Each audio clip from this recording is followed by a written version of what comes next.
Hello friends, welcome to my channel. இன்னைக்கு நம்ம கலகலா எப்படி செய்யறதுன்னு பார்க்கலாம்.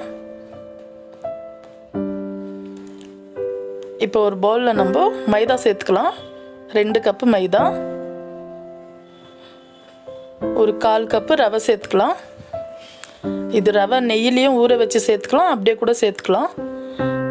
ஒரு 1/4 டீஸ்பூன் உப்பு, 1/4 டீஸ்பூன் ஏலக்கி பொடி, ஒரு 2 டேபிள் ஸ்பூன் நெய் சேர்த்துக்கலாம்.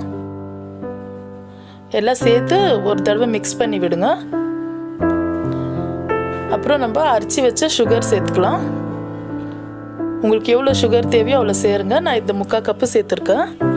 இப்படி பெரிஞ்சு இப்படி பிடிச்சி விட்டா அப்படியே நம்மளுக்கு உருண்டையாக நிற்கணும்.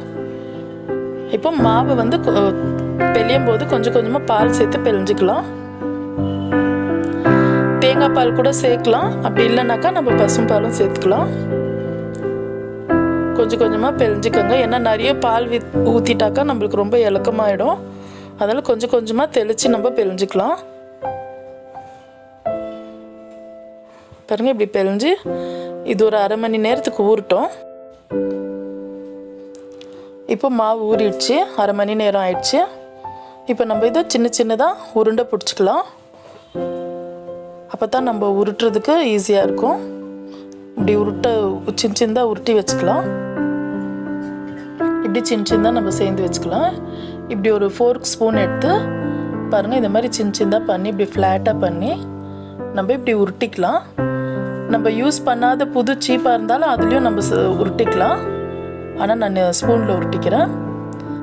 இந்த மாதிரி சேர்ந்து வச்சுக்கின்னு நம்ம பொரிச்சுக்கலாம். பேனில் எண்ணெய் சூடாயிடுச்சு. இப்போ நம்ம ஒன்றா சேர்த்துக்கலாம். எண்ணெய் சூடானோடனே மிதமான சூடில் வச்சுக்கோங்க.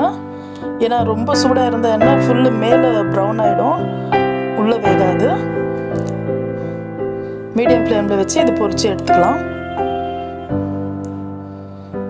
பாருங்கள், இப்போது ஃப்ரை ஆகிடுச்சு. இதை நம்ம லேஸாக எடுத்துக்கலாம்.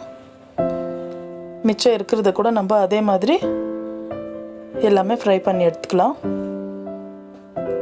பாருங்கள், நம்மளுக்கு கலகலா ஃப்ரை ஆயிடுச்சு. நல்லா மொறுமொறுன்னு நம்ம கலகலா ரெடி ஆயிடுச்சு. இது செய்கிறது ரொம்ப கஷ்டம் இல்லை, சட்டன் செய்தெல்லாம் ரொம்ப ஈஸி தான். சேர்ந்து பசங்களுக்கு கொடுங்க. அவ்வளோதான் ஃப்ரெண்ட்ஸ். இந்த வீடியோ உங்களுக்கு பிடிச்சிருந்தா லைக் பண்ணுங்கள், ஷேர் பண்ணுங்கள், மறக்காமல் சப்ஸ்கிரைப் பண்ணுங்கள். தேங்க்யூ. Happy Christmas.